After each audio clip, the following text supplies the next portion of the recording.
જીવન જોબન રાજ મદ ધન લક્ષ્મી અવિચળ રહેતું નથી. જો દિન જાય સત્સંગમાં એને સત્સંગ દ્વારે સમજવું પડે છે. સત્સંગથી સીધું સમજાય. સંતોએ ભજનમાં કીધું પણ આડકતરી વાત કરી.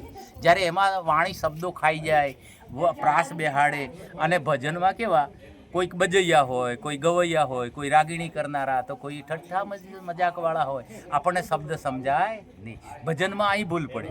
જ્યારે સત્સંગ કરે ત્યારે તો સત્સંગમાં સીધી વાત કરે, એટલે કેમ નહીં સમજાય? આપણી ભાષામાં સીધી વાત. એટલે સબ કાજ સુધરે સત્સંગથી. સત્સંગ સર્વોપરી સર્વોપરી છે. ગાયનવાળાએ પાછા મને નબળા કીધા એમ કરીને રિહાય ખરા. વગાડવાવાળા, ગાયન વાદનવાળા પાછા આગું કહો તો એને કાઠું તો પડે, પણ સત્સંગ સર્વોપરી છે. સબ કાજ સુધરે સત્સંગથી. સત્સંગની આધી ઘડી આધીમાં પુણ્યાદ. સત્સંગની આધી ઘડી આધી મેં પુણ્યાદ. વર્ષાની પળ એકને રેટ ફરે 12 માસ. 12 માસ રેટ ફેરવો તો એક જ ખેતર પકવે. જ્યારે આ વરસાદ પડી જાય તો બધી ભૂમિ ભીજાય. હા લે પેલો રેટ તારે ફરતો હોય એ બરોબર હે. ગોળ ગોળ ફરતો હોય કે હા, રેટ ફેરવીને એક ખેતર પકવે. કઈ આ વરસાદ પડી જાય તો બધા પાકી ઉઠે ને, બધી જમીન ફૂગરી ઉઠે, કેવી લીલોતરી છવાઈ જાય. આવું સત્સંગનો મહિમા છે. વરસાદની તુલે છે. વરસાદ પડે તો બધી ભૂમિ ભીજાઈ જાય ને ઉગી નીકળે. ત્યારે સમાગમ કરો એટલે બધાને ખ્યાલમાં આવી જાય વાત. જ્યારે વાણીમાં સીધું કહેવામાં આવે છે, ત્યારે ભજનમાં આડકતરું કહેવામાં આવે. ભજનવાળા ટેડી વાત કરે, અડધા શબ્દો ગાઈ જાય. વાણી પ્રાસ કરવા, વાજિંદ્ર હાથે તાલમેલ કરવા રહીને અડધું કાપીને બોલે. હા, કાપીને બોલે અને ગોઠવીને બોલે.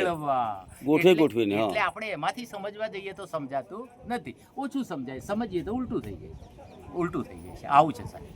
એટલે સમજણથી ભવ તરાય છે. હવે સમજણ એટલે ખૂબ સમજણ, નાનાથી મોટા. આમાં આપણે નાના મોટાની વાતો કરીએ, પણ નાનું એ નથી, કોઈ મોટું કોઈ નથી, કોઈને ઓછું એ નથી અને કોઈને વધારે પણ નથી. સરખું જ છે. જેને ભગવાને અંગ ઓછા આલ્યા એ નાનો, હાથ પગ બગાડી આલ્યો, આંખ બગાડી આલી તો નાનો. અને લક્ષ્મી તો બાવજી આવે ને જાય. વસ્તુ એ તો રાતે આવે ને દને જાય. ભગવાન વિષ્ણુની દણિયાની છે. એના ઉપર ધન જોબન કા કરો, ગર્વ ન કીજીઓ જૂઠા પચરંગ ચોલ. આ માલિકે આલ્યું છે. અનંત જન્મોના પરોભવના પ્રતાપથી આલ્યું છે. તમારું વાસી ભાત હતું ને તમને અત્યારે મળ્યું છે, એનો કોઈ ગર્વ નહીં. અને મા તરીકે પૂજવાની, દીકરી તરીકે પરમારથમાં વાપરવાની, અને આપણી છે એવું તો માનવું જ નહીં. પૈસા એટલે લક્ષ્મી, એને મા તરીકે એને મા માનવી હંમેશા. અને કદાચ સેવા કોકને આલવાનું, પરમારથ કરવાનું આવે તો દીકરી તરીકે વળાવતું રહેવાનું. અને દહુંદી ભાગ કપાતો રહે તો આનંદની વાત છે. કયો ભાગ? આવકનો 10મો ભાગ. જો આવકનો 10મો ભાગ કેવાય 10મો કાયદેસર, નહીં તો 1% 2% તો એ કાફી થઈ ગયું. આ બાઈ બેટી છે, ભાણેજ છે, કોઈ પણ આશ્રિત છે, 2% જો પરમારથમાં વાપરે તો એનો અવતાર ધનજો. જનની જણે તો જણજે, કાં દાતા કા સુર, ભક્ત દાતા કે સુર, નહીં તો રેજે વાંજણી મત ગુમાવે નૂર. માટે આ જીવન આપણા મા ભૂમિનું ઋણ છે, માનું ઋણ છે આપણા. એ દાદો ના પાડે હો માસ્તર ભાઈ, બરોબર. વડીલની વાત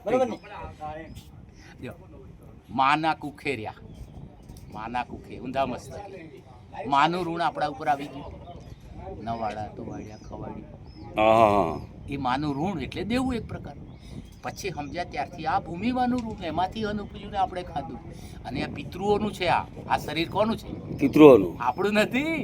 રજ બીજનું બને છે. તો માનું રજ ને બાપનું બીજ અનંત જન્મોના પ્રતાપથી આમાં મનુષ્ય અવતાર મળ્યો. હા, અને આમાં સંસ્કાર પૂરાય છે, વારસાના સંસ્કારો પૂરાય છે. વારસાના સૂક્ષ્મ વારસો. આ વારસો એટલે તો તમે સમજાઈ ગયું. આ બધો વારસો, આ તો જડ કાચો. આ વારસો સમજણનો વારસો. બાપ દાદાના ગુણ હંમેશા ગાવાના, બાપ દાદાના ગુણાનું વાદન ભૂલવાના નહીં. પિતૃઓના પ્રતાપથી છે આ બધું. ગણપતિ મહારાજ પિતૃ પૂજા કરીને મોટા પહેલા પૂજાઈ ગયા. ગણપતિ આજે પહેલા ગમે તે આરાધના કરીએ, ગણપતિની આરાધના પેલી કરવામાં પહેલી, એમનું સ્તવન પહેલું. આ વાત છે. પરમાત્મા બધા જીવ આપણે ત્યાં ખાતું ઈશ કે સમજી ગયા. એવી વાત આવે. પણ આ જનરલ સંતોમાં ઘણા માણસોમાં કહેવાય નહીં, ઓછા હોઈએ ત્યારે કહેવાય.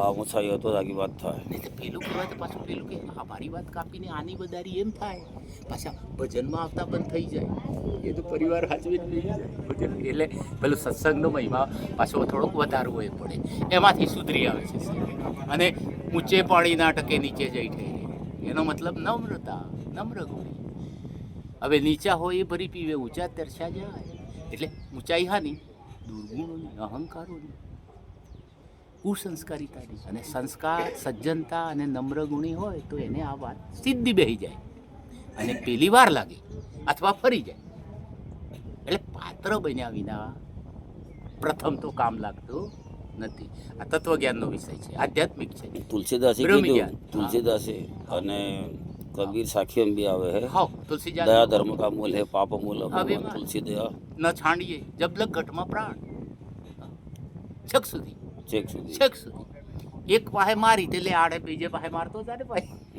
એક પાહે કા મારી બે પાહે માર દે મારતે બરોબર બહુ સરસ એ મોટો એ મોટો ક્ષમા આવિરસ્ય ભૂષણમ તમને ખબર હે નહીં હો, ક્ષમા આપે એ મોટો મોટામાં મોટો ક્ષમા નથી કરતો એ હેનો મોટો બહુ સરસ એટલે આવિરસ્ય તમને ભૂષણમ ત્યારે એ મોટો અને એ ગણતા થઈ જાય છે જગતમાં અને આ સફળ બનાવવો જ પડે છે સરસ સરસ એટલે સફળ બનાવવો જ પડે અને પછી એક ખામી થાય તો અને થયેલી ભૂલ પાછી સુધારી લેવી ઈ તો થાય. થયેલી ભૂલ પાછી સુધારી લેવી સુધારી લેવી મનુષ્ય માત્ર ભૂલને પાત્ર સુધારી લેવી અને મારે વાત કરવાનો વારો આવે ત્યારે ઘણો વિવેક પ્રગટ કરવાનો છે તમને સાહેબ તરીકે બરાબર છે હું સાહેબ તો સાહેબ રજા માંગો, બધાને રામ રામ કરી દેવાનું હા રામ રામ રામ રામ